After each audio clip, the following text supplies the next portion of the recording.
All right. Okay, we'll call the meeting to order. First item on the agenda is the RMC application for tax abatement. So Chad, the floor is yours. Welcome to come up here, or however you want to do it.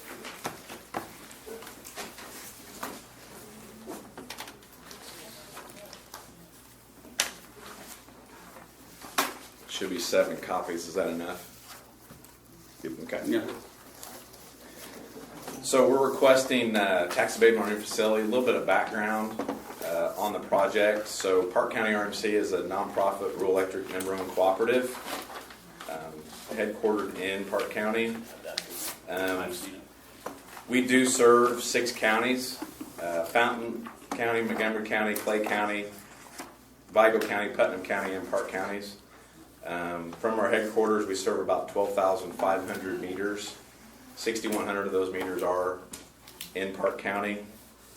We serve about 1,400 miles of power line. About 800 miles is in Parke County. We currently have 47 employees. 39 of those employees currently reside in Parke County as well. As we talked at the Redevelopment Commission meeting, we worked with the city of Rockville, who's been a great partner on this project. They had a need for more space, more room, and we currently have 4 locations currently, and we sold 3 of those locations to the city of Rockville. So they're going to be moving, I'm assuming, several of their services to our current headquarters. We will be keeping the 4th location until we move. I mean, obviously at that point we will look to vacate that place. It's the 4th one is just behind. It's kind of between the cemetery and Benjamin's. Kind of Where the tree service. Correct. Park Professional Services is located or headquartered. Correct. Yep. So upon the agreement with the city of Rockville, we purchased ground. As I've noted, we serve 6 counties. So if you draw that kind of in a morning. If you draw that kind of in a circle, Belmore is almost the exact center. So, in moving, we looked at various locations. We chose to stay in Parke County, try to get more centrally located. The new headquarters will be on about 15 acres. We have started construction. So it's going to be 2 miles west of Belmore, 4 miles east of Rockville. The address is 5001 East US Highway 36. We do have our new address. The new facility is going to be about 50,000 square foot under roof. Probably just a little bit more than that. 15,000 square feet will be office, similar to what we have now. 26,000 square feet will be a warehouse, so shop, material, that type of thing.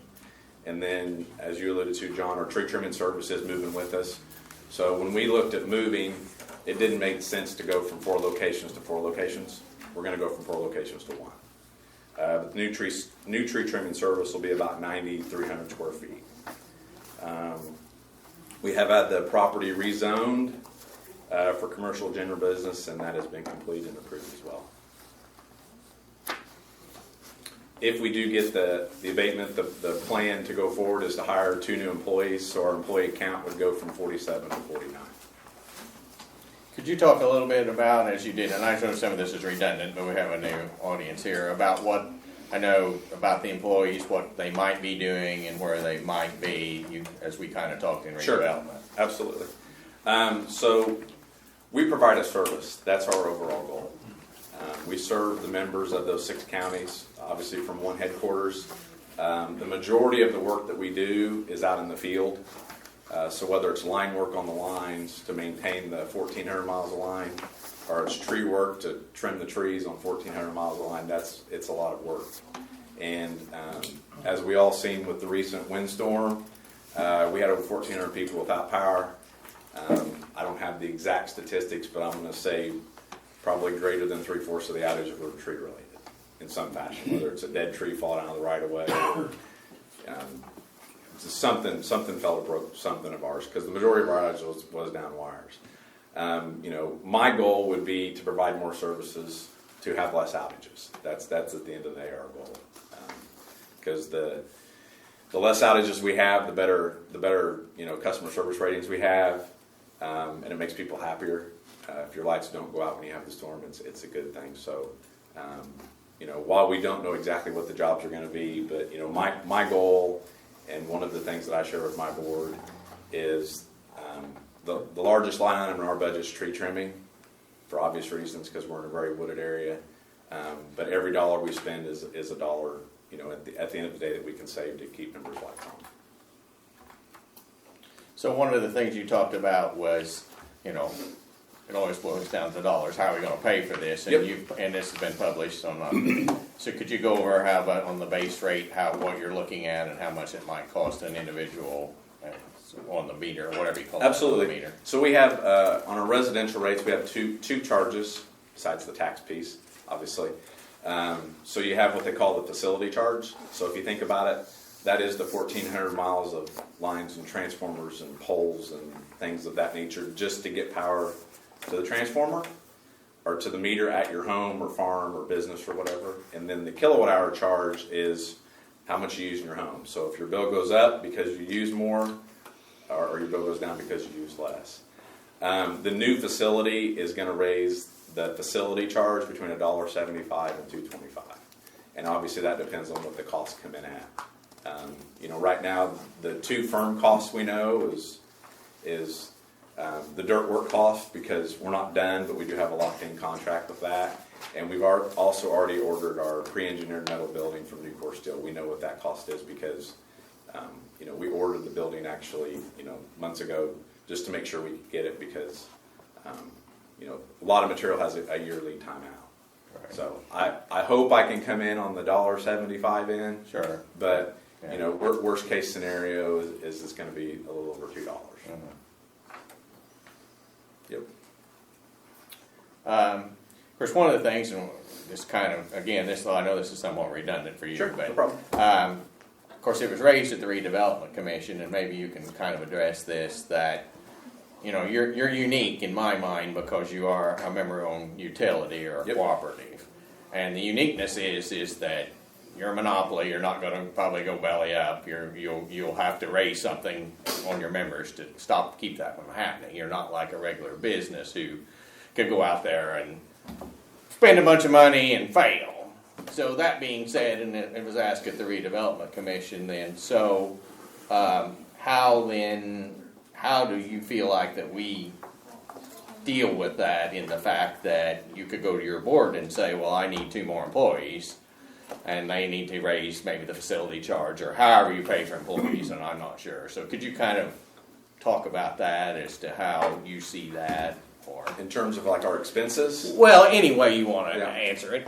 It's an open question. It's an opening question. Yeah. So one of the things that we try to make sure of, as you said, we are a monopoly, which means 2 things. We can't serve outside of our area.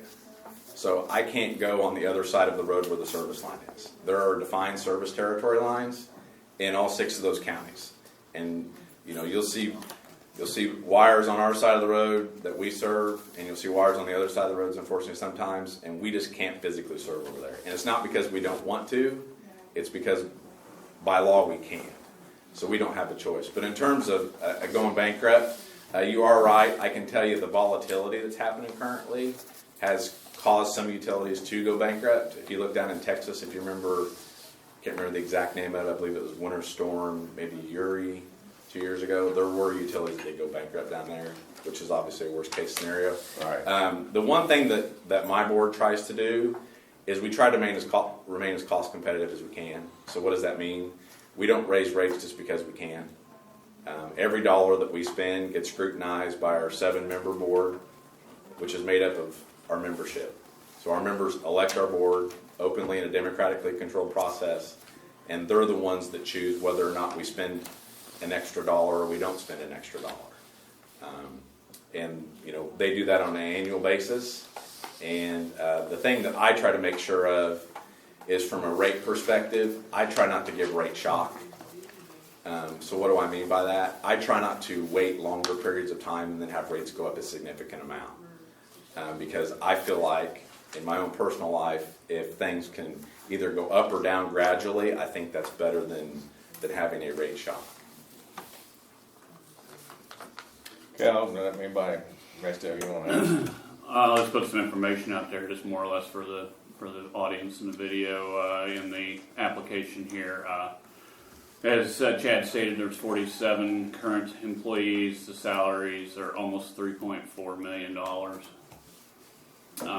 They expect to retain those 47, and as he stated, if approved, add 2 additional at a salary estimate of almost $92,000 for the pair. So that's the sum of the 2 of them. The project cost is expected to be somewhere in the order of about $7.2 million. They have filed all the paperwork timely. There was some questions that were posed to me before redevelopment. Everything has been filed timely for requirements of our process. So you have that. The other thing is that after redevelopment, we had some conversations about timing and how this was all to work, and we will not vote today, one way or the other. This is the hearing for it, and then they will be required to advertise, and we will make our decision in December, just so that everybody knows where this is going at this point. I did some rough calculations myself that this is an Adams Township, so if you use the tax rate in Adams Township, you would be looking at an abatement in the order of about $626,000 for what was requested in a 10-year. A 10-year is requested and evenly comes down 10% a year.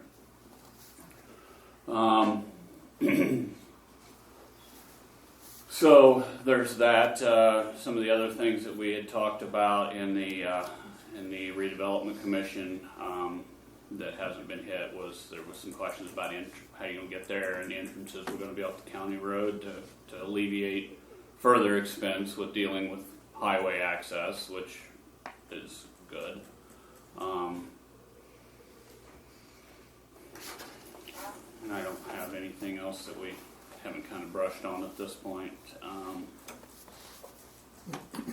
So those are the... Are you currently paying property tax on the 4 units you got now? Correct. Correct. We did sell 3 of those 4 to the town. Yeah. So obviously... Of course, they won't be paying. No. So we're going to lose, county's going to lose that. Correct.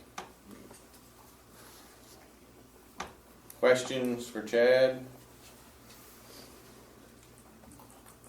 Well, one thing I want to say is, there's no doubt that the RMC is a great community partner. I mean, my gosh, you guys are always doing something to help this community and all the others that you serve in your territory, and that's greatly appreciated and recognized. And there's no doubt that no matter what it is, whether it's the Roundup Board or whether it's scholarships or trips to DC and a lot of things, I'm sure I don't even know what you do, but it's help at the fairgrounds and some of those just labor and kind things that you do, and they're all greatly appreciated and acknowledged. So, Thank you. we do appreciate that. So my understanding of the process, and something will need to be advertised in the newspaper. You might want to talk to Cindy about this, but Okay. Because we have to give the public notice before we take any action at all. That's why there's a delay for the month for the advertisement in the newspaper, so they can see, taxpayers can see what the request is, and then we will make a decision in December. Okay. December 9th, I believe, is I think that's what you said. the 9th, I believe. So if there's any other questions for Chad? So just get with Cindy. She will help you make sure that you get that advertisement in, because there are deadlines. So Yeah. I would get with her soon to get. It's mostly basically the same information you presented, but there's a requirement for advertisement, and so you'll have to do that. So, okay. Thank you All for your right, time. Thank you. Thank you. Yep. I'm gonna go ahead and do Larry. Larry? Yeah. You wanna? And you can stay back there. You can come up here and sit down. You don't have to stand or whatever. You tell us who you represent and what's going on. And Okay, thanks for your time. My name's Larry Brown. I live down in the southern part of the county, and I'm here representing the Lightford Dyke and Levee Association. for those of you that go into Clinton all the time, you cross over what's known as the Dyken levee. It's a levee that was put in there to protect land from flooding many, many years ago, back during the WPA days. I'm here seeking information and guidance about how to proceed to change our tax levy. That levy is maintained by a tax assessment of all the landowners who own property behind it that is in a flood zone, and considered to be in a flood zone. We recently had a hole rust through in the tube that goes out to the river, and the levee started sinking. So something had to be done. Emergency management has known about this for some time. But we finally got it fixed this year, and it cost us considerably more than what had been estimated to cost. And so we have to raise our tax assessment, and we will have a meeting to do that. So and we have to, it has to be approved by half of the landowners down there. Once we've done that, then I need information or guidance, a contact person as to how we go about requesting that assessment be changed. I don't know if I go to the assessor's office, I don't know whose office I go to, I don't know what procedures. I have two thoughts, we have two thoughts about how to do this. One is just to change our annual assessment, and the county collects these taxes for us and everything. Or we may decide to do a special one time, or a five-year special assessment to pay for these other funds. That's my questions. How do we go about working with you to get our assessment changed? Well, I think you're basically asking, and Potter, you can jump in here if you can help, but from what I understand, you're basically like the Conservancy District. Your tax rate is set at $2.50 per hundred. I mean, that's how that is calculated and collected. And I had the auditor's office pull it, and it looks like, from what I can tell, you're this in 20, which is the closest I have. You collected about $8,000. Is that about right? And you know, and it's up a little, but it's been around that 78 to 8,000 for several years. I don't. In 19, you collected less, and I'm not sure why. But so that's the money you have coming in. The only way that I know that you basically want to change your levy. Your assessment is what it is. Neither the assessor nor us can change your actual assessment. She does that in her office, and it's based on land prices and a whole set of formulas she gets from the state. So, excuse me. Yeah. Our assessment is a per acre assessment, not an evaluation. It's a per acre assessment. Okay. Well, and see, I learned something there. This isn't all new to us. To some. And I'm not sure about their assessment because it is a special assessment right. Done through the auditor's office. And that is what's on this sheet here. It is per acre, and that's what that part of the 250 is. Is it $2.50 per acre then? Cents an acre. Okay. Well, see, this is completely different than what we normally deal with.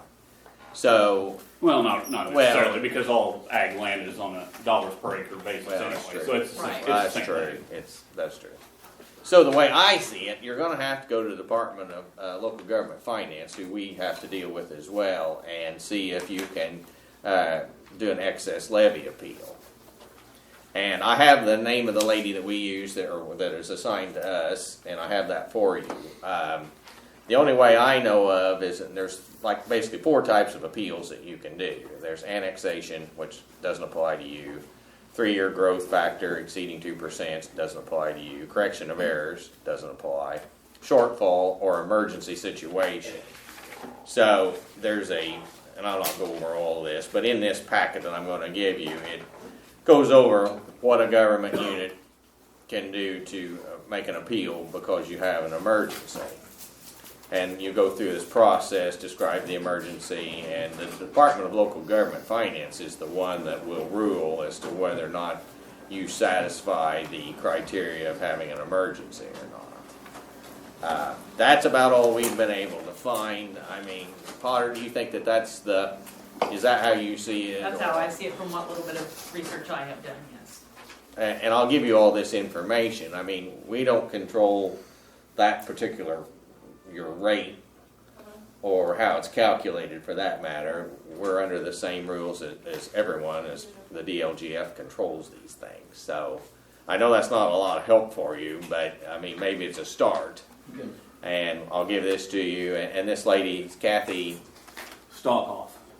is our rep. We have the phone number. I'd suggest you start with her, explain your situation, and see if she can't better advise you than what either I can or thank you, Jim, or we can. I mean, we'd be glad to help you, but I think that's where to start. And then if you need to, of course, you're always welcome to come back and see if we can do more for you. But just out of curiosity, how much was your repair? Did you say it was like $80,000 or something? Yeah, nearly 77,000 something. About 10 years worth of assessment. And we had only set aside 40-some thousand.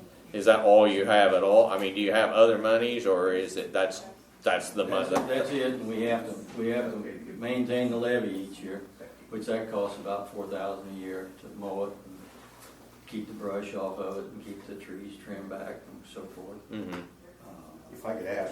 That's underneath, and it's controlled by the Army. Excuse me. It's controlled by the Army Corps of Engineers. They used to give us assistance. I mean, 30 years ago, not anymore. But they still come up twice a year and inspect it and advise us that this tree needs to be cut down. You need to fill in here for some reason. And you've got a farmer that's farming too close to it. And they advise all that, but we don't get any assistance. They want you to do all the work, and they just, of course. That's the same battle as Conservancy fights with them too. Is it a group that you know everybody, that's the landowners that pay into that? Only reason I ask is it, would you have to go through the DLGF, could you just agree to some contribution that you all make to a pot and then use that money to pay that expense and just keep everything else the way it is going forward? Without going through the tax system at all? Well, I guess if everybody was in unanimous agreement. Agreed, yeah, I was wondering if you Well, were. the problem is, there's only about 3 farmers down there that farm all this land behind that levee. The rest of it is, and they own a lot of it, but a lot of it is owned absentee land. California. So we never get to find them even Oh, yet. yeah. I thought that might be too easy, but I was just curious. Past experience has been that they're generally negative Okay. to any kind of. And there's not really that many people. I have the list of who pays into it, and there's not very many people. I mean, you pay as much or more than I think than anybody in a way, just a cursory look at who all's paying. But there's not that many people that pay into it. It's no wonder you don't collect very much money. There's just not that many acres or not that many people. Well, it's turned into over the past few years where those farmers, they just take care of it. I mean, if it's something he's done, they just do it. Mm-hmm. This is a different situation this time. Sure. This is something that affects homes. I can tell you there's 3 homes there in Lyford that set out next to 41 in 1957 when we had the 15 inches of rain. They flooded. And if that levee would break, it would take that grade out down through there. And we have tried to bring this to the attention of definitely emergency management, but also we contacted through the Corps. I can't tell you the guy's name, but somebody from the state, and tried to make them aware of what the potential hazards were if that levee ever broke. Mm-hmm. Because it holds back a pretty good sized river, about 26 feet, but we didn't get any assistance. I mean, didn't get anywhere. Right. Are the absentee owners, are they kicking in their $2.50 an acre? Oh yeah, it's a tax levy that if they don't, Okay. I guess Yeah. maybe we Parke should ask County, them, but if they don't pay it, it's just like not paying your tax. Yep, Okay. and then Yeah. you go into It's on their tax sale property after tax It's on their bill, property so tax they're bill. having to pay. And this is the way to go, is to try to get that rate raised. I mean, that's the way to do it. But, How many acres you looking down there, Larry? You know, I can't tell you. Be several I thousand, really wouldn't don't it? know. The levee's 8.6 miles long, so, Be several thousand acres, wouldn't it? yeah. So, 10 cents an acre, you're gonna But don't forget, this 250 is not. They're not paying $2.50 an acre. It's assessed at 250, and then you pay the tax rate on that.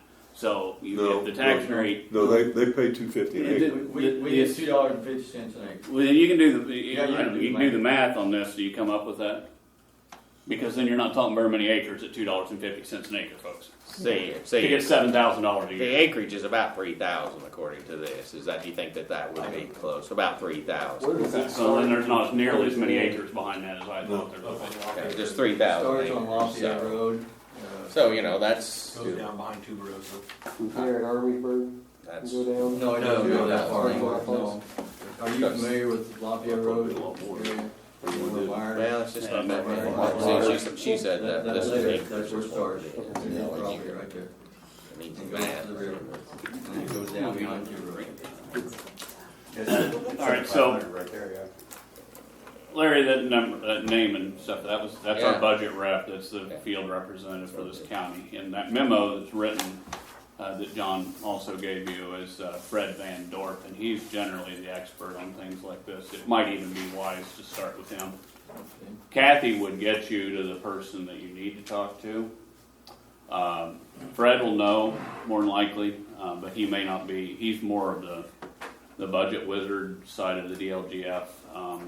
As much or more than anything, so we gave you both so that you could find somebody that can guide you. I have not reviewed all the statute on it, but generally in these cases, that's how it's going to be handled. And it'll be determined by them and your entity more than, I mean, we will probably have no role in it.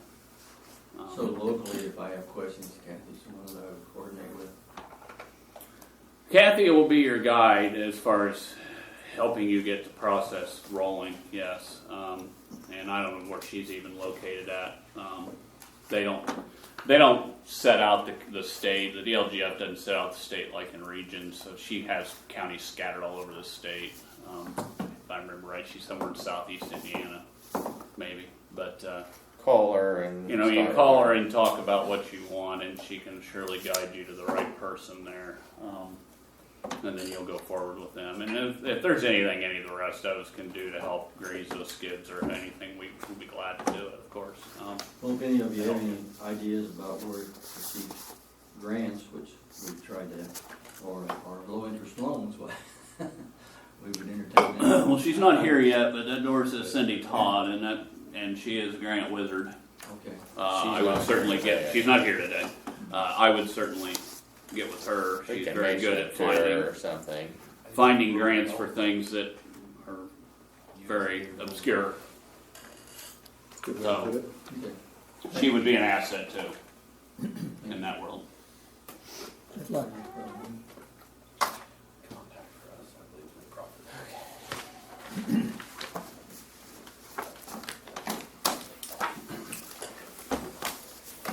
All right, if there's anything else, we're gonna move on. Go to department heads. Mace? Yeah, got insurance stuff here to talk about. I was in, a month ago, I guess it was, and it was looking pretty grim. As you knew, we were 150 or so % of expected. Just to refresh you on how that stuff works, we are self-funded now. Self-funded means that we are not fully insured. Fully insured means that we give money to an insurance company and they pay all our claims.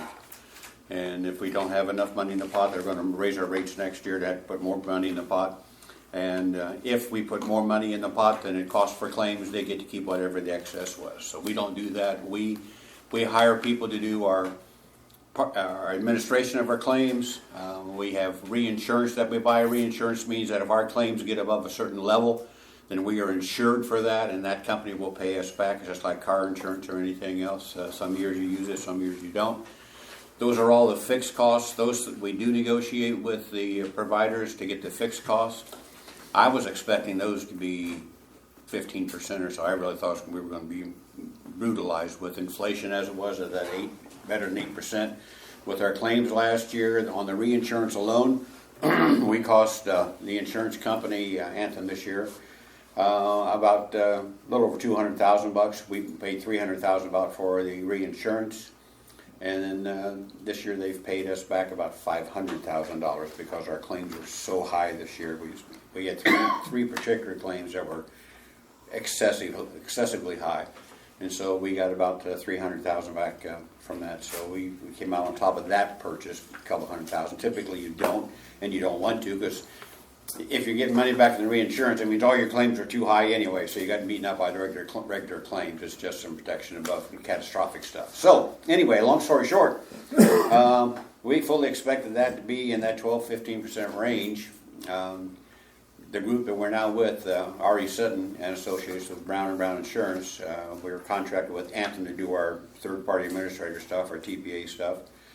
They went to market, and going to market to see if you can get a better deal is something you don't want to do very often, because then after a while nobody wants you, because they think there's no reason for me to spend my time and get you on board if you're going to go to market and buy somebody else next year. So it's not a good thing. But they went to 10 different companies, and they've got several returns. A couple wouldn't reply to us, but several did. And then they came to us at the commissioner meeting last time with just some excellent things. I won't give you through all that stuff, but our fixed costs on our reinsurance, for example, the reinsurance was going to be 12% increase on the reinsurance, and they got that negotiated just by talking to other vendors, and that was reduced to it was going to be 12.9% increase, and they got it down to 7.5% increase. So for just the reinsurance part, the 7.5. Some of the network costs actually went down. So anyway, the long story told here is our annual fixed cost increase under the new revised with Anthem was 2.9%. Now we had a bid from UMR, who we were with before, that we just left, had to go with Anthem because we weren't comfortable or happy with UMR and with the dealings that we had within the last several years.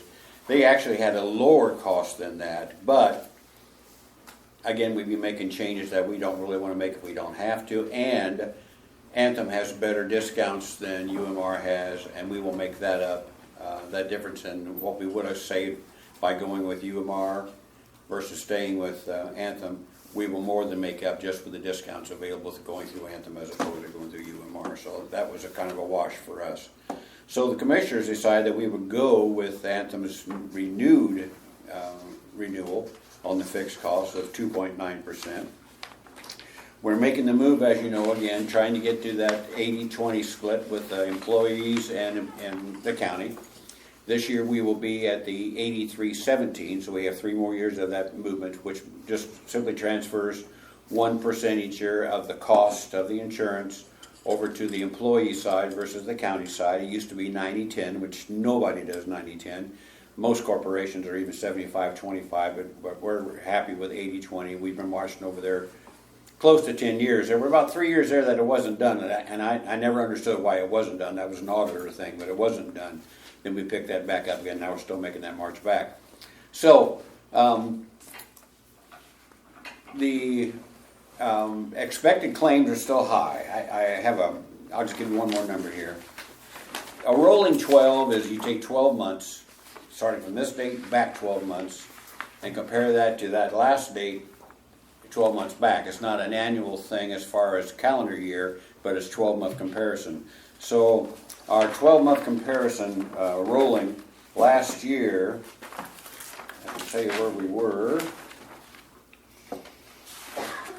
We were at 166% of expected claims, which meant that we were at almost 66% higher than we expected our claims to come in. The previous rolling 12 was at 90%. So that's a heck of a difference between 90% of expected, which means that you funded it expected, you didn't even reach that, so you had money left over you didn't have to pay in claims. You told me before what a reserve was. A couple $100,000 you're probably in reserve somewhere along those lines. I slept a few times since then. That's okay. Yeah, I think that's what it was. Couple hundred thousand. So we weren't happy with that new expected claims because they have to use a rolling 12 to do that. We don't expect to reach expected claims this year. If we were going to fund for what Anthem sees, with the 2 of the 3 really high claims will be ongoing, so we're going to have at least 2 of those next year. And of course, there's no guarantees on this. We could have 50 high claims, we never know, or we could have none. You just don't know. And so if we were going to fund at their expected claims, that would be a 12.5% increase on the cost, on the renewal. We don't believe, and Suttons don't believe, that will be in that category. Typically, Parke County doesn't even reach expected claims. If you recall, we used to fund between expected and maximum. Our maximum cost is we know exactly what the maximum amount of dollars Parke County will spend on health insurance, because anything above that point is insured through the reinsurance company. So we know what our maximum is, our maximum out-of-pocket expense could be. So we used to fund between those two. That's what helped us build up the reserves. Then since we had reserves, we backed off to expected claims, and we typically don't even reach that, except last year. But typically we don't even reach that expected claim. So we weren't happy with the 12.6 increase to get to expected claims. We think that we're really probably only looking at 90 to 95% of expected claims. And if we do that, it would still be double digit, but we don't think we have to do that for two reasons. We're going to get a couple $100,000 back from Anthem on our reinsurance, and we have some reserves. So that leads up to these numbers that I want to share with you. This is what, so we have an option. We think it's up to you guys. Obviously, we'll do whatever you want us to do because you're the fund guys. You can pick where you're comfortable to fund. To fund means simply how much money do you want us to put in the pot, thinking what we're going to have to pay. So this number that's coming around, and everybody's got one. Okay, it shows you what a 3% increase would do, or a 4% increase, or a 5% increase. We don't think there's any need for anything to be above 5%. 5% of the renewal rate. So what this chart is showing you is, if you look at, say, the 3% increase, and that 3% increase includes the 1% shift to get us to 83.17 on our share between employers and employees. If the revised, use the bottom red line, that's the revised numbers. The first one was what we expect coming from Anthem, but then after they redid their figures, and we've had a good experience the last few months, so on our rolling 12, we've had 3 good months, which replaced 3 not so good months, and so the outlook looked a little better. We would be, if we were then to reach expected claims, we'd be $227,000 short in our funding of what we would have to pay our bills.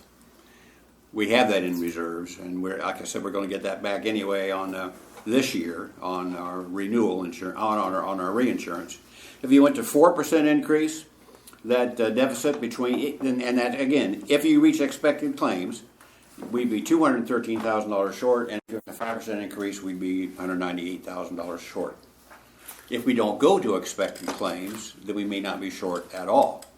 If we go over expected claims, then of course we are, like this year. We get beat up if they have another bad year. But that's what these guys do. These guys do, these underwriters, they can figure out typically pretty darn good about where you're going to be. Not who's going to be sick, but how many of you are going to be sick. But this year missed it because we had 3 high claims of $250,000 apiece, or close to it. So really the choice for you guys that will support whatever you think is what number of a deficit should we reach expected claims are you comfortable with having a shortfall on? Balls in our court, basically balls in our court. Well, because we're not going to try to tell you what it has to be, because you might be comfortable. You know the numbers better than us. So what you think is be better? Are you comfy with $200,000 possible shortfall if we reach expected? I mean, we could fund at 12.5% and fund the whole thing, but I don't think anybody wants to do that. They say we're not going to do that. They say we're not going to reach that because every month goes by. A good month, a bad month's going to drop off that rolling 12. So that number's going to look better and better as we go along. Well, here, let's go over. I think Roy's pulling up some numbers, and maybe we can kind of bring a little more clarity to it if we understand what's happening here.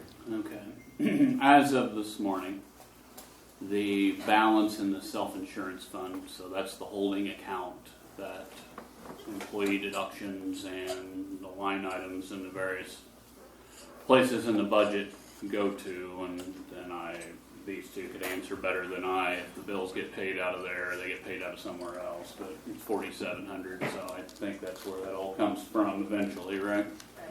started the year at 823,000 and now has 651,000 in it, so it has fallen by Right. Been a tough year. $170,000. Yep. Give or take a little bit. The amount remaining in the line item for the county's contribution to insurance, so the commissioner fund, or the commissioner's department, the insurance fund line, the one that we budget to, has $1.57 million left in it at this point. Now, I remind everyone that we have continually increased that number, trying to stay ahead of where they are. And not only is this is not the only thing that comes out of that, right? The HSA, the clinic fees, things of that effect all come out of this too. Out of that too. Okay, Yes. so it's not, this is not an apples to apples comparison. We have a budget in there for next year of $2.791 million. Again, reminding you that all the rest of those other costs come out of that line too. And then there is a similar line in the highway department for those folks, and then there's one in probation for that department, and so on. So, with that being said, at this point, I would, without looking back, and I don't have time to do that in front right here with everybody, is that self-insurance line, if I remember, that fund, maybe you two can chime in here, will decrease over the period of the year, and then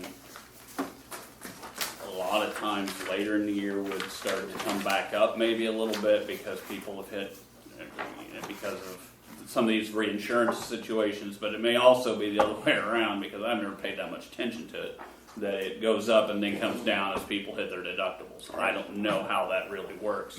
Probably a combination of both of them, but Well, Yeah, right, one so- thing you really can't do is look at that amount that you have left at the end, right now in November. no, Because that's you're paying accurate. bills. Right, you're paying bills into February, March. And so now more and more people are reaching their deductible by the end of the year, so more of it comes out of the Right. plan now instead of the deductible. So it's So really to say where this hard thing number will to come get hold out of. Yeah. is You hard can't. telling. It is. What I can do here is I can look back here briefly into last year, where we ended the year. It's just as a comparison, you might say. Well, we kind of know that one, but we were towards the end of last year, 950,000 in it. So there was a big chunk of money paid out in the last few days of last year to get to the 800 and some there. But that number fell from 1.16 million last year to 951,000, and now it's down to 600 and some thousand. So it is falling relatively dramatically now at this Yeah. point, folks. So just a tough year that we just don't have, but no guarantee you wouldn't have one next year too. You just don't know. the other thing that I don't know, I mean, The second sheet I sent around shows the impact on the rates. we fund an amount of money that can be used for this topic, right? That's what we do. We put money in the budget. We adopted a budget in the commissioner's line of almost $2.8 million for insurance. How much of that moves to self-insurance is not our department so much. It's happening, in that office. Is there enough being moved? Has the calculation from the insurance company to the auditor been correct and enough? Are we underfunding it? Maybe unintentionally, you might say, to the point to where we have, for lack of reasonably closely here, have cut that number in half from the beginning of 21. And it hasn't been a lack of funding. I mean, we as our department in this has well funded it. And I'm not pointing any blame because I don't know the answer to this. I don't know how it works. Claims just are what they are. I mean, that's just it. Claims are what they are. You're just Have guessing. the claims done that, or is it been that not enough's been moved over? I can't answer that. Yeah, it's just the expectation. I mean, and that's all the insurance company can can come to you and say, because like they were surprised, we're, like I said, this last rolling 12, 166% of their expected claims. So you might think that we were, if we expected that we were 66% underfunded because we had 66% more claims we thought we were going to have. There is just no finite way to figure out a number what's going to cost you next year. You just don't know till the claims come in. I just want to make sure you reiterate that number that we have now may be a good number, may not be, because we still have, as John said, claims that have been incurred. The term is incurred but not reported, IBNR. Right. So we're going to be paying into January, and February, March for claims that we still got in November, December. 22. Yeah. See, we started 2020 at $1.2 million in a self-insurance line. So we have in now, from the beginning of 2020 to this point in 22, have cut that in half. We'll get some of that back with the reinsurance, a couple $100,000 back. Yeah, and I don't know the delay on any of that, but again, I'm concerned that that line is falling rather precipitously at this point when we have, at least what I feel like, have funded it appropriately through the county, and there is a tremendous amount of money left in that line item devoted to that. $1.572 million left in that line item. Our consensus for the commissioners, but we weren't going to vote on that because we wanted to see what you guys thought. Our recommendation was going to be the 5% increase. That would be the 1%. So we'd roll over from the 87.13 to the 87.13 plus 4% increase. And then that 5% increase would hopefully keep us from underfunding. But we are always at risk of underfunding. But if you look at that second piece of paper I sent you, that shows you what that 5% increase would do for families. That would increase their biweekly rate by $5, and for the families, the expensive one there, it would increase it by $15. I have you may not know the answer to this. Do we know how much, being self-insured, how much the county is on the hook for if every person hit reinsurance? Mm-hmm. Our maximum liability is 1.769. So 1.77. That's if every individual hit reinsurance. That is our maximum liability, yes. It's the maximum we would pay out, Yes. no matter what. We pay then the 1.7. insurance takes it from Yeah. there. And then nobody would insure us again, so. Well, Of course. But all this is hypothetical. Oh, I know. Purely It is. hypothetical. But we need to know that Yes, number. We need our to know that. maximum liability is 1.769990, so 1,770,000 is our maximum liability. Our expected liability that was 2022. Our maximum expected was 1.5. So we had a cushion there of 200-some thousand from our expected to that's called a quarter. We had that quarter there, and 2023. Let me give you another number here. I'm sorry, that was 22 numbers. 23 number, our maximum liability is $2,075,000. And that's simply a calculation of the number of covered people Until they reach $75,000. Until they reach the yes. Is that's where the number is, 75? Yes. So Yes. beyond 75,000, We're the covered. insurance company Yes. takes over, Yeah. and then they pay. Yeah. And there's that many more people expected to be on next year than the year before, because that number should be relatively consistent, right? Yeah. Let me think here. Surprised we'd have that many more, but Yeah, that number, that max liability of every person hitting 75 should be reasonably consistent. Yeah, 2,000,005 is what we're looking at. 2,050,000. I'm sorry, 2,050,000 is the revised number. Anthem says is our maximum liability, and our maximum liability last year was 1.7. So there's 231, about $300,000 more of maximum liability, and part of that. Just bumped it up, I don't know, just in case. I mean, does that maximum liability include the reinsurance cost? Yes, that is a reinsurance. Yeah, that's That includes the cost of reinsurance, so the increase in that is the amount of money the maximum we have to pay out is at 1 point. So 2 point. at that point, that's the premium plus every individual That's getting as I understand. 75,000. Our maximum liability is that much, yes. So the difference in those two is the increase in the premium cost for the reinsurance. Is Yeah. that a correct statement? Well, I would think so. They're gonna have to get it back, obviously. No, I understand that. Yeah. I understand that. I can tell you what they're in there. Do we have the number then of what it is? I can tell you what the reinsurance premium is and how much. The number of, okay, so then we can subtract that off of there, and you would then know if every individual hit their deductible, what you're stuck with, Let's see here. or hit their reinsurance, 75,000. Yeah, 75,000 is the stop loss deductible. And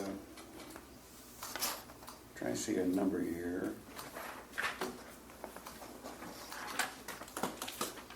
Total monthly fixed cost currently for the, no, that's more than reinsurance. Let me figure out these numbers here, see where we are. Reinsurance carrier, specific. Because all these things are broken down to monthly cost for me. I'm trying to do this little math in my head here. It's all right, I have a calculator. Okay.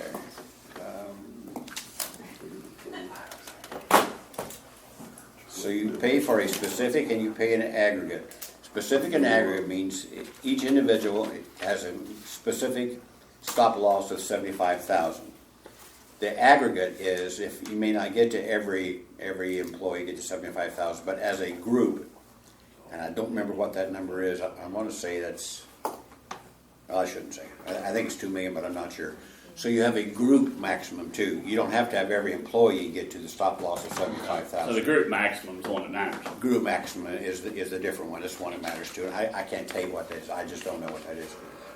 I don't recall. It's been the Well, same. at this point, what I guess where I'm going with this line of questioning is that in the self-insurance line, there's not enough in there at this point to cover that. If there's always money going in, but there's not enough in there to cover that if you were all of a sudden to have some catastrophe and everybody hit that number. And that's what they're saying. That's what this red number is here. If we take a 5% increase, the difference between our expected, what we expect to be, and our maximum would be, so if we funded at the 4% increase, we are funding at $213,000 below what our maximum, what our expected claims would be. If we reach expected claims, we'd be a couple $100,000 short. The chances of us reaching our expected claims, it's there. I mean, you could. Typically, we don't.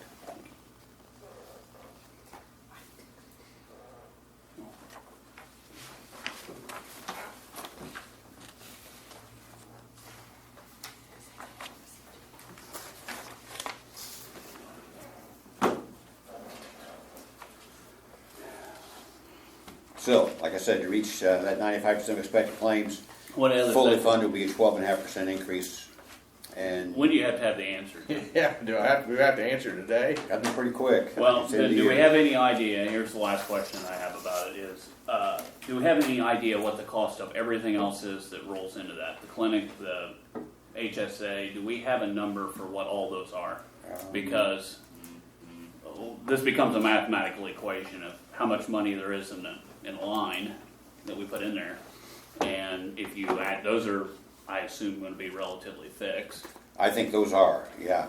Well, they should, because we've not changed it. Right. I don't know about Right. the clinic. I We mean, have you not, think the clinic we've not is- changed anything in the clinic. We've not agreed to any contract change on the clinic. So. And that's $70-some times however many people, and I don't know how many people are under the plan, I can so. tell you. But one thirty, so that's. I mean, the number on here is just by employee, right? So, I mean, and these employee plus spouse, do you We double have, that? Do you, children, when do you triple that? What do you do? Looks like we have 183, counting everybody, counting kids and you want employees is 100. Total belly button is 183. That's what really matters, isn't it? Yep. And you said 100 for employees? Yep, that's what it says here, 100 subscribers currently. Okay, so in that, I can't use this, so 54 of those is 1,300 is 70,200, and then the other 46 times 2,600 What else comes out of that line? The HSA, the clinic payment, what else? Should be all of it, shouldn't it? 4791, like, you can pay the RX plan, which is like, I'm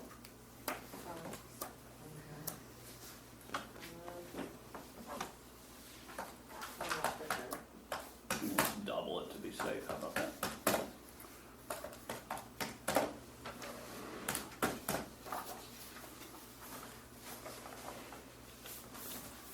The commissioners are leaning toward the And five. you have a funding at Commissioners are already 5%. leaning toward the five.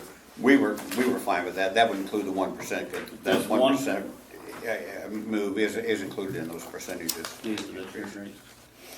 We think in today's market, 5% is not unreasonable to expect, and No, today's market.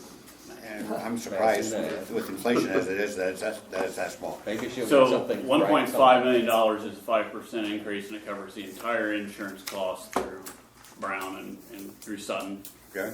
Is that correct? Through them for reinsurance, their expected Yes. claims number, et Yes. cetera, of what the county's on the hook for. And if our right? claims go to expected, we would be $198,000 short.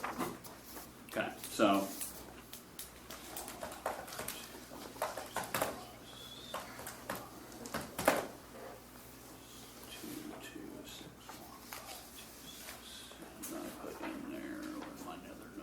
And if we had reserves to cover that $198,000 short, then we could see if last year was an aberration or if it's gonna be high continually, then we'd have to make some decision about what we're gonna do after that.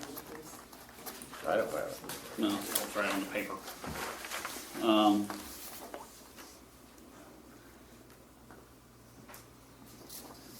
Having doubled these numbers, which are the HSA clinic and everything, and I could just try to get something in there and make sure we've got plenty. Double that and add the number I just asked him about, we come out at this. And we have budgeted that in the commissioners plus another 700 roughly in highway. So 3.5. And that's what? 2261. So if you've doubled our HSA and clinic, Because I don't know what all comes out of that. There's Maybe more to probably it. yeah. prescription drug. The And I don't know where prescription that comes plan, out at, or I don't. I don't either. RX plan comes out of that. All right, we don't know what that number Okay. is, so I'm trying to be, sure. very conservative with this. Here's, I'll make a position statement here. I would suggest at this point that the 5% increase, well, you can figure it out. You can add the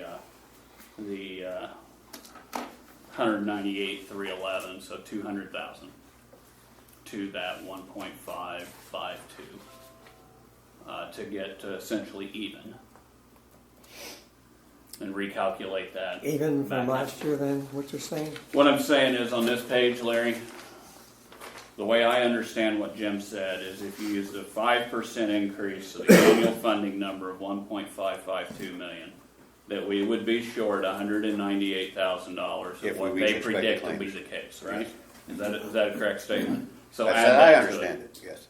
So add that to it. 1.552, 526 plus 198,311. So that new number, and then has to be calculated back out, 1750837. And that same logic is what got us in trouble this year, right? Because we didn't have enough Yeah. cover. Yeah. And that, as a former, longtime Rockville superintendent, it'd be very difficult for me to share with the board that that's what I want to put together. Something that's not got them covered, totally. No, what I just said is that we cover the shortfall that they're predicting. There's the. Yeah, That's what I'm saying. There's number left over, the 2 million that expected claims, so. Yeah, we gotta keep the insurance up. absolutely. It'd eat alive. It'd be eaten alive. So the maximum liability is 2.053 million. Yes. Yeah. Yeah.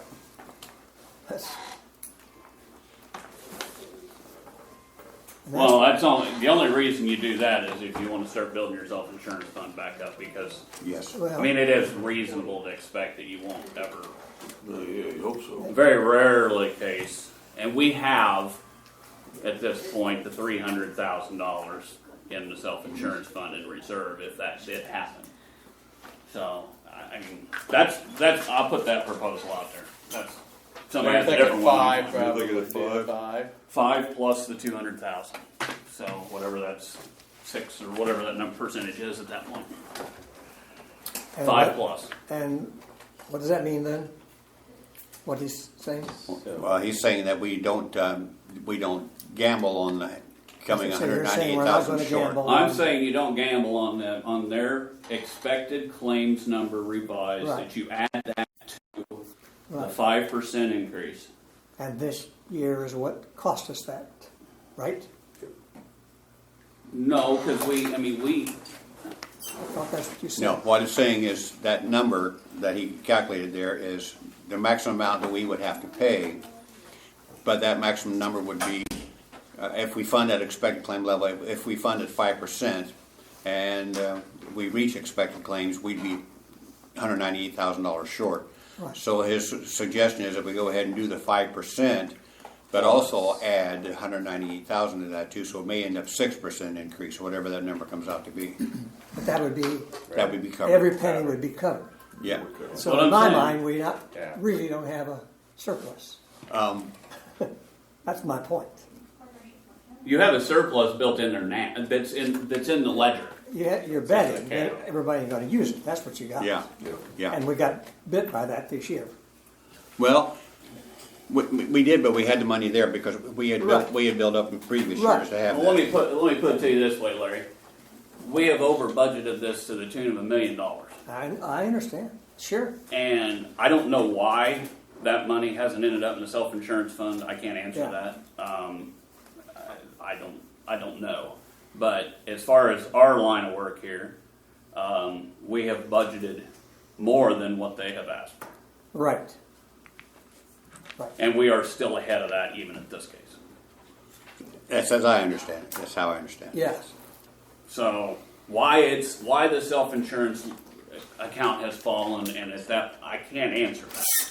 I can't answer if there's an error or that they didn't provide that Sutton Right. didn't provide the calculation right, Yeah. how much needs But to you're go right. there. The reason I it don't- fell this year is we only funded at 100% of expected claims. We were actually above 66% above expected claims. That had to come out of our pocket. That's why that number has fallen, because we've had to pay those bills as they came in. Always happy with We don't expect to have to do that again, I but don't think the forest if we do it 2 years in a row to me, then we need to go back to funding at midpoint rather than expected claims, somewhere between higher. Well, we like the middle of the road. but- And employees, of course, nobody's gonna like that. I mean, nobody's gonna like paying more for insurance, but it's either that or don't have Obviously. insurance. What do you do? Exactly. Yeah. Yeah, we'll have to cross that once they're going. But looking at the monthly cost per employee Get it for, over with. their insurance, I mean, Yeah, that's- looking at the 5% increase based on what you provided, yeah. you're looking at It's bi-weekly now, most $10 a month for the single. $30.81 Yes, for families. for a family. That's a monthly increase. That's as I understand it. That's what's going to cost them. A month. $30 more. It's bi-weekly, is it not? Or I don't know how you do it. No, it was 15 bi-weekly, Yeah, so I 30 for added the the month. two, monthly Yeah. expenses, that's Well, and $30.81. in the school business I went into, in those days we were negotiating paying nothing by Right. the employee, Right, which right. was the real challenge back then. And, 20 years ago, 90-10, you could do that because you had money to do that with. And insurance didn't cost what it costs today, Health costs didn't cost what they cost today. That's my proposal. Well, I think that's. I mean, it's, Go to 5. if somebody wants to do it. No, I'll hear I it. think that we better be covered because, I mean, So we got to I cover. mean, it sounds like to me that there's not any argument of going at least that. It sounds like maybe there's a question of whether or not there's more, and I don't know how much more you're going to go. But I'm just saying what I was thinking, and it's always been up to you guys as far as I'm concerned. I mean, you know what the dollars are. We don't. We know what we like to have. Doesn't mean we can afford it. But I think the commissioners talked that since that includes that 1% switchover, that the 5% was at a level that we didn't think we should go below that, but we didn't want to go above that if we didn't have to. Like you guys have always thought 5% increase was as far as you want to We've go got to to. bake that in. And so that 200,000 that we could be short if we reach expected could be covered by the reinsurance check we're getting back this year, so we're not really anything at risk. We're going to get that money back, or we use 200,000 in the reserve that we've had that we've already had used money out of this year to cover our expenses. So I think we're okay at the 5%. We got some, yeah. You want to just do the 5, or do you want to make them do the? My proposal is 1.75. Anybody wants to, like I said, that's I'd probably be more comfortable doing the 5 plus that, because I have concern that, you know, we're already betting some, and I don't want to bet Yeah. too far. Exactly. I mean, so I don't know what that comes out. If it's 6, does it end up being? I don't know if we can. I I don't know if we don't can know. calculate that. It may be more like. Well, I guess we can probably get there. Maybe we can try it. We can take a You shot thought at about it. going up to 6 rather than the 5. Well, whatever that 175. I don't know what it would. Right. I'm not going to know what. Maybe Roy can calculate it. I don't know what it is. Our expected is 1.75. Our maximum is 2. Yeah.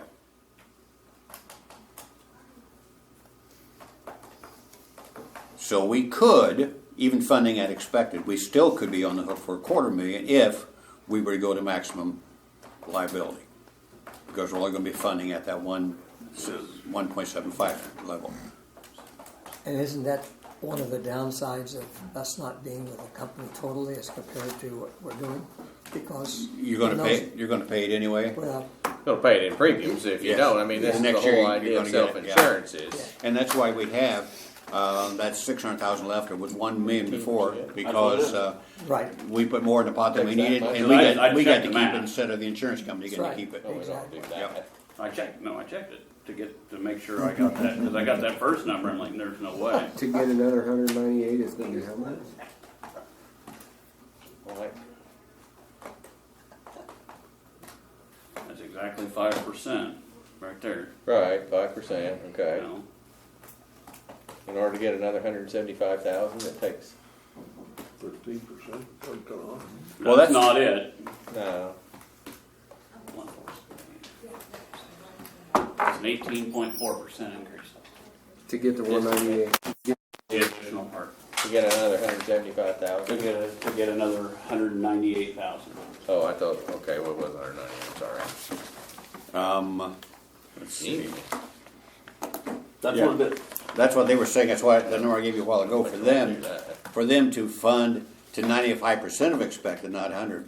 If we were going to fully fund that, it was 12.5%. Is what they said. And so we didn't see any reason to go that high because we felt that we weren't going to have a year like we had this last year. 12.5 and this 5 makes about 17.3. So there's your number. On a percentage basis, it's 18.4% if you add that 198 in there. That's why I don't think we have to add that to it, because we already have that in reserves to cover that cost, that 198. If you leave it at 5%. Well, nobody wants an 18% increase in their health insurance. No. I mean, we'll have to look at the plan if we're going to do that. I mean, you'll have to start carving it out, make it cheaper. But Why don't we do the 5, and if we have to reevaluate later, we have to reevaluate later, but That's what our recommendation I think was, that's- we thought we had the reserve to I think cover that's what that. we're all comfortable shortfall. with at this point. You got your 200,000 coming back. And we got 200,000 coming back. Oh yeah, it's, I like the sound. It's before the- that. it's- 5 is gonna have to be. folks, it's the boat anchor hanging around this whole job we have and the budget and everything. That's the boat anchor that's hanging around our neck. Is that insurance? However you get there, it's the boat anchor that hangs around your neck. It's the largest line item in the budget. No, by far. 20% of the county budget is on insurance. And it is an absolute albatross hanging around our necks. Never gonna change. You're correct, Larry. It's not going to change. And I'm in the days. We're in We 5% paid the growth. whole. We paid the whole dime. We're in 5% growth factor days at this point in levy and income taxes. We're up somewhere around that. Or that's not normal. I mean, in my 8 years on this, that's not normal.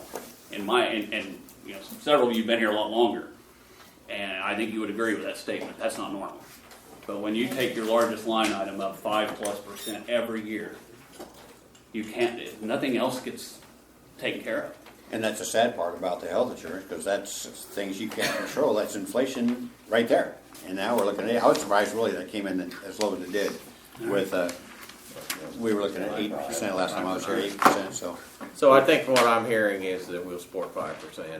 That'll I work. mean, it's actually your just, I guess, kind of, well, it's everybody's decision. Yeah. So it's why I'm here. We're not gonna. Oh, yeah. Well, we always work together on Yeah. these things, Yeah. so, I mean, but we'll support 5%.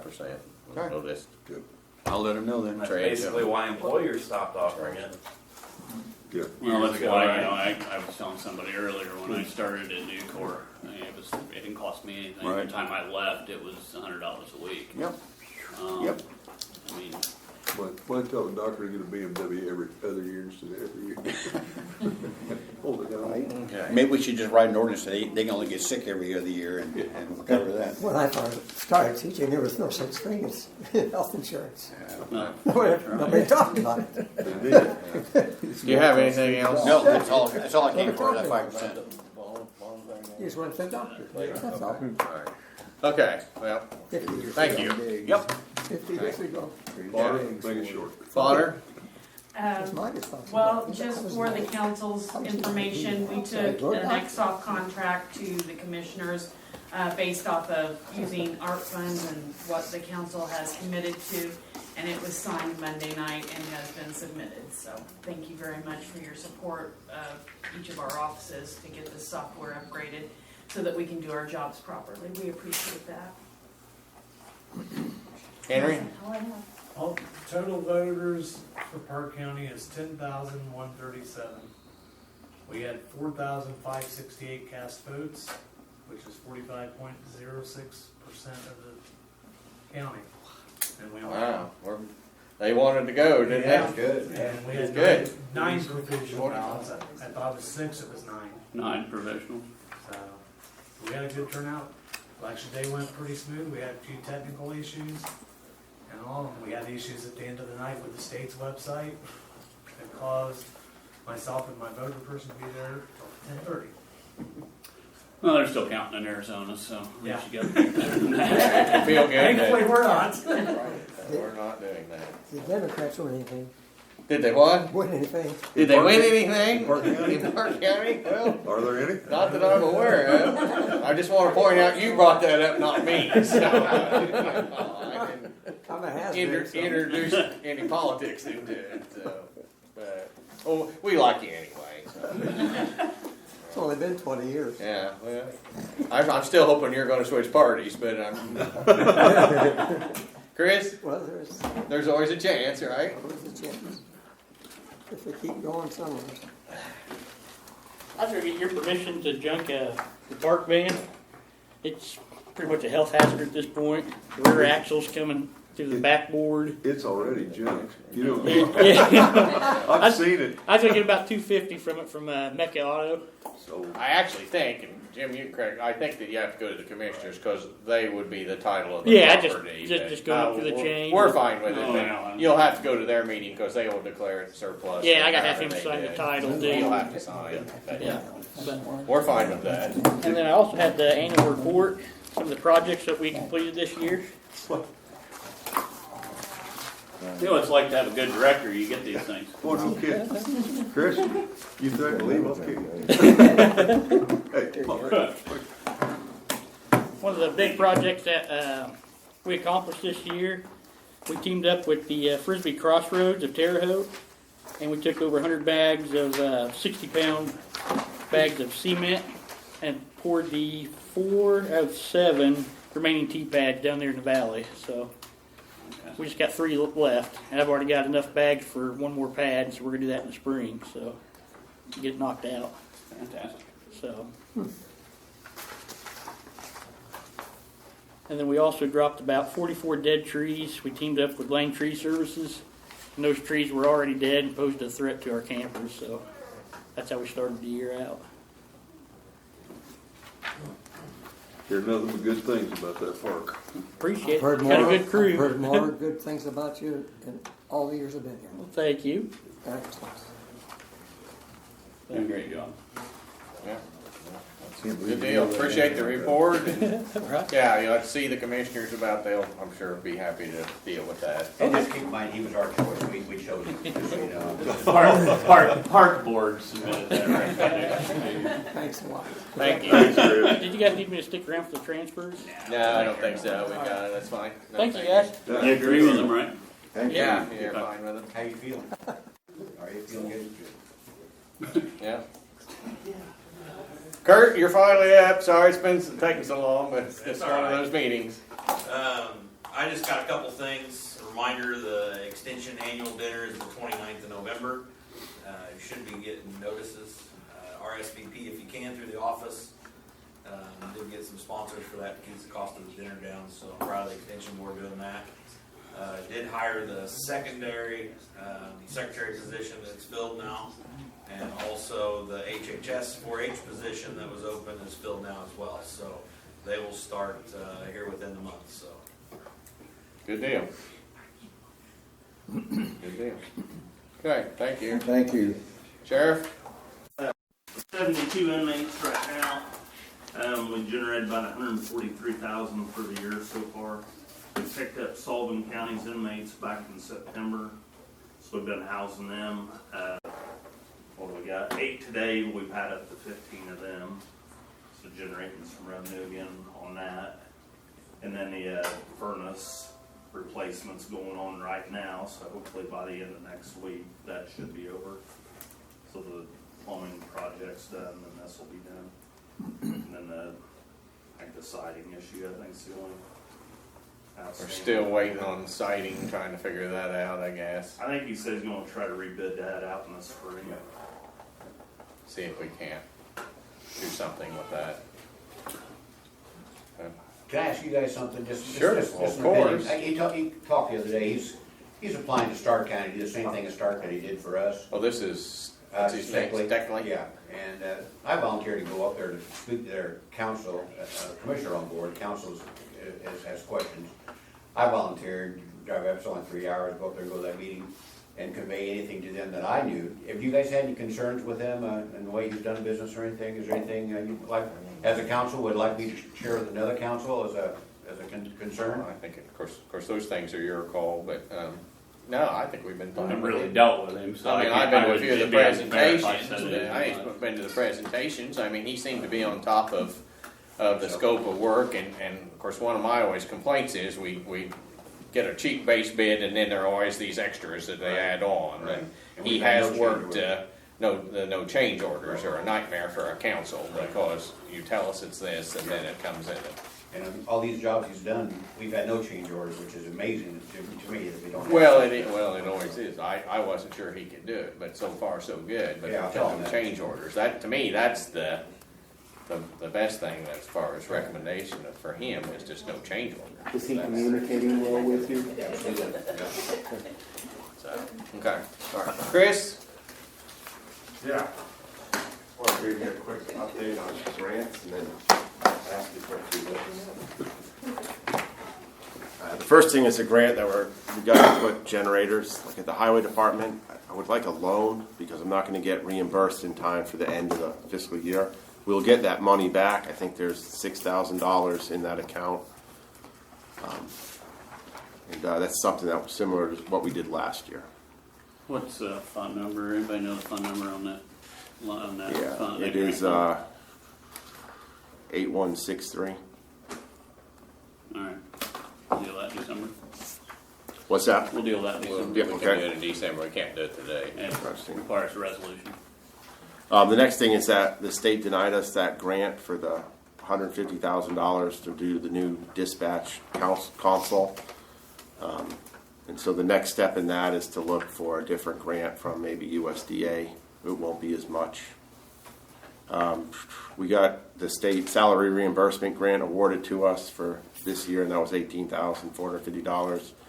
And then the state did give us a $20,000 grant to buy some radios and computers for the dispatch to get us up and running on FirstNet better. And lastly, I have a grant I'd like your approval of for to buy new computers for the police cars. And this would be all the police cars in the county to include the other departments, not just the sheriff's department. It's $99,873, and that's run through the state through a federal grant they have. There's no match requirement for that, so the reason why we're doing it is the last computers were bought 5 years ago, and they're going to be out of date here in a year because they won't be able to go to Windows 11. They're also showing some pretty bad wear and tear on them. Well, it's good that you get them for all agencies here in the county, all police agencies. Yeah. So moved. Second. Motion been made and seconded to approve the grant application. All in favor? Aye. Hey, thank you very much. Thank you. How much does this loan need to be? You know? I can get that for you here in a couple minutes. I want to say it's about $6,000. Okay, then shoot it to me in a message or something, whatever. Okay, all right, thank you. Where am I at now? We're about ready to. Oh, public comments. Betty, would you like to make any public comment? It was interesting to sit here and watch. Oh, well, thank you. This is a longer one than some. I mean, we've had a lot we're getting towards the end of the year. There's always a lot to deal with. So, okay, if no public comment, we'll move on. Approval of the minutes. We have 8/11, 8/18, and 10/13. Motion to approve the minutes. Second. Motion been made and seconded to approve the minutes. All in favor? Aye. No additional appropriations. Down to transfers. I will add 2 transfers to this that are salary transfers. So we'll go through the ones on the agenda. Park and Rec, moving some salary money around from clerical to watchman, and then from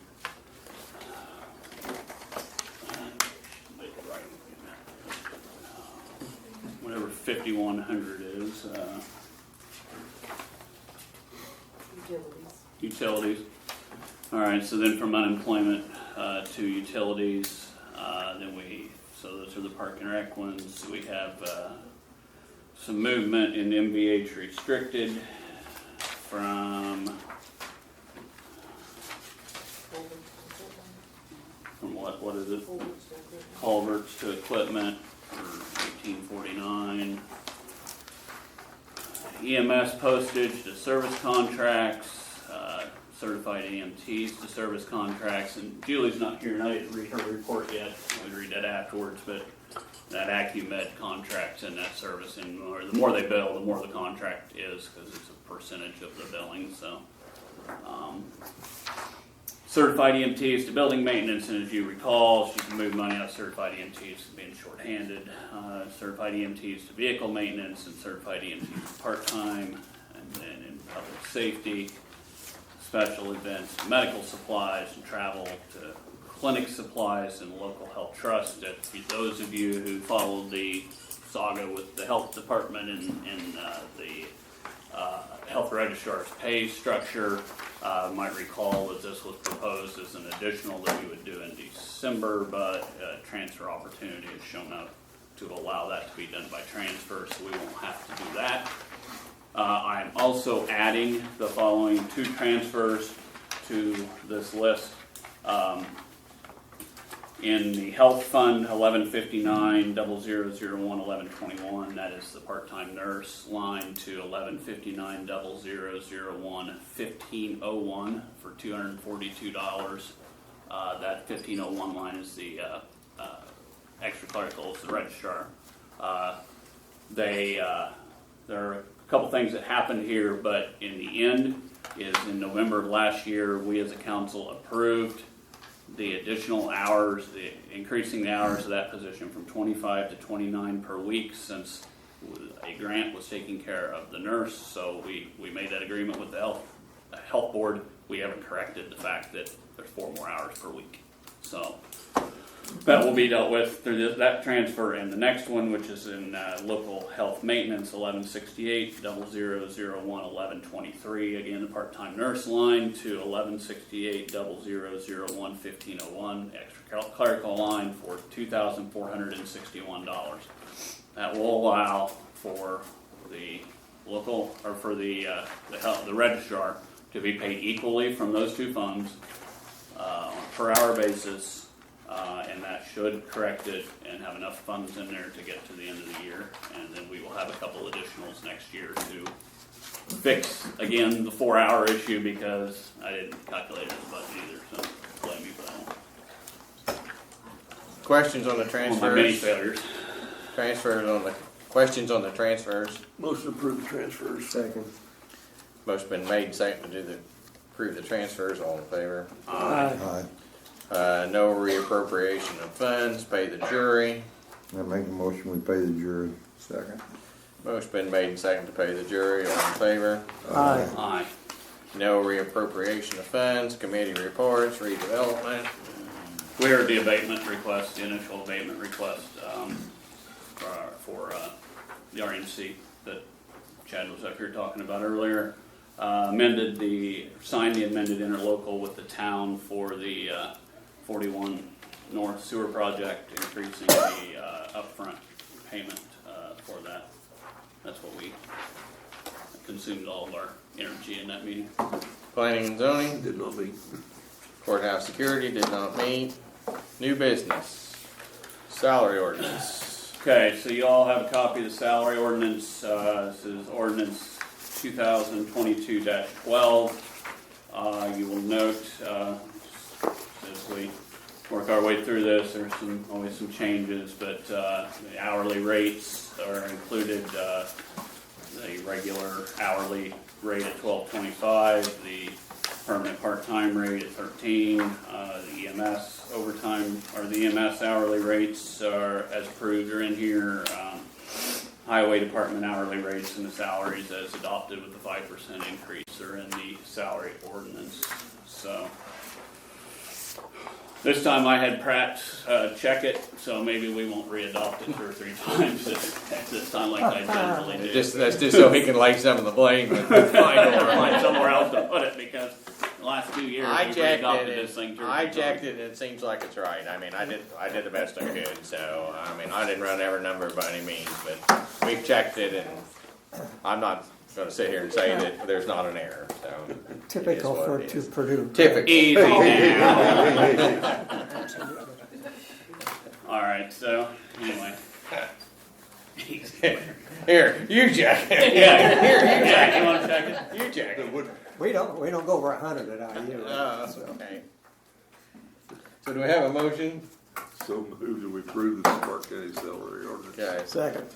Motion been made and seconded to adopt the salary ordinance. All in favor? Aye.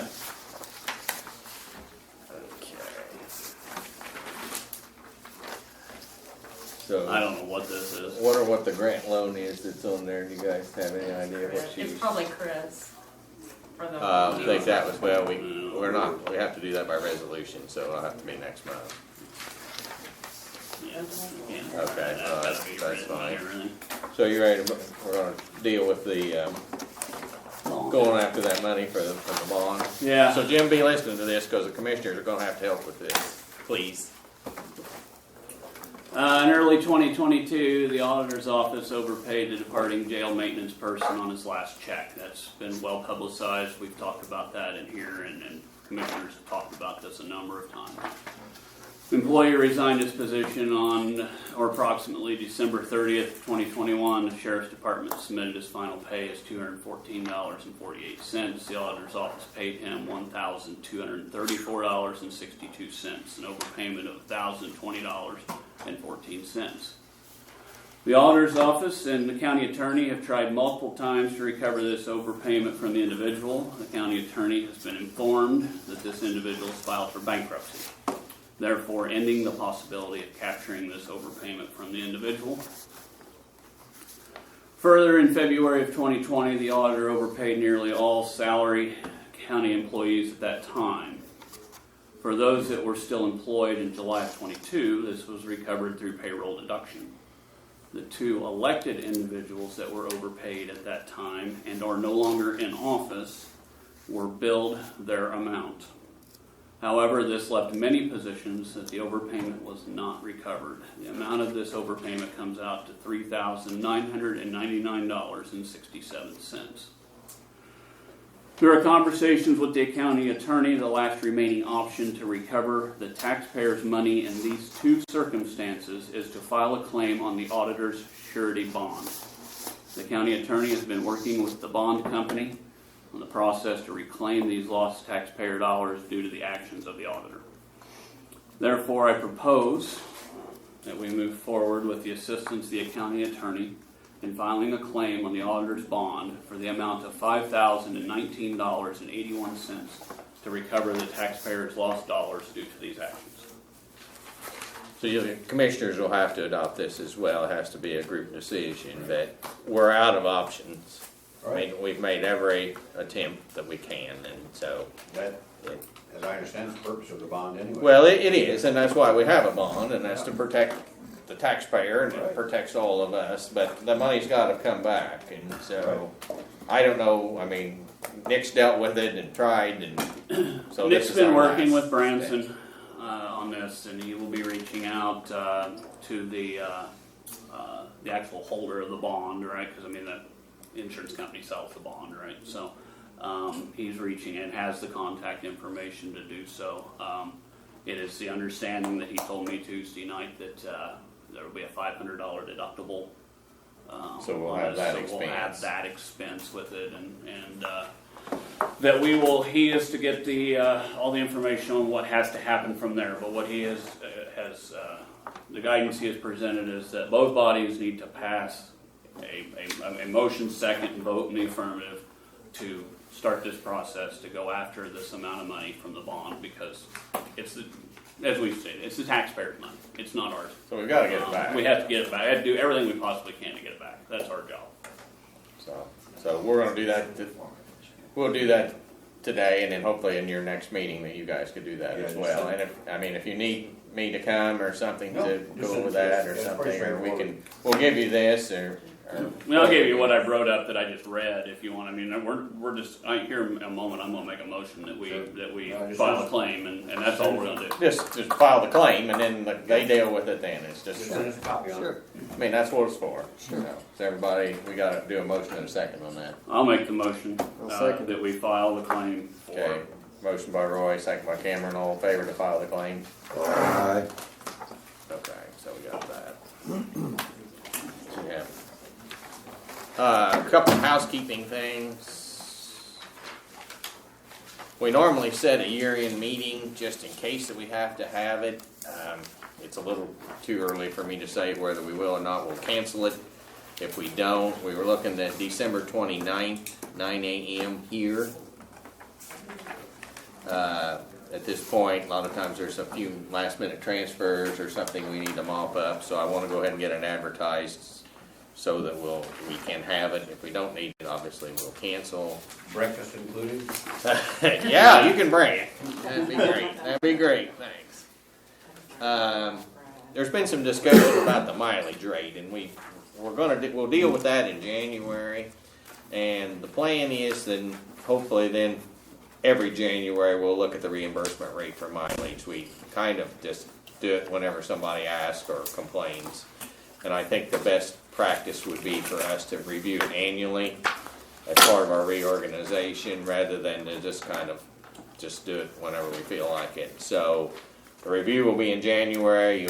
If you so desire, you can set the mileage rate then, and then from there on forward, we will, or the council will review the mileage rate each January. I think that's the fairest to everyone involved, to the employees, to what we reimburse.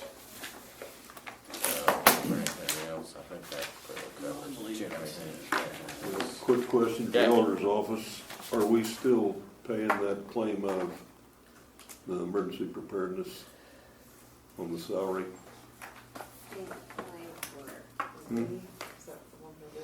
Yes. It's a salary, yeah.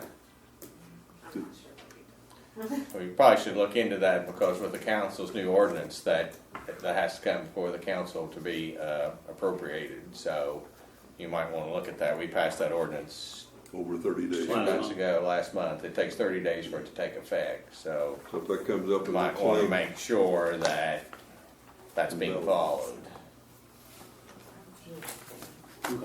So Okay, anything else? Don't leave, get the paper signed. Yeah. Motion adjourned, if there's nothing else.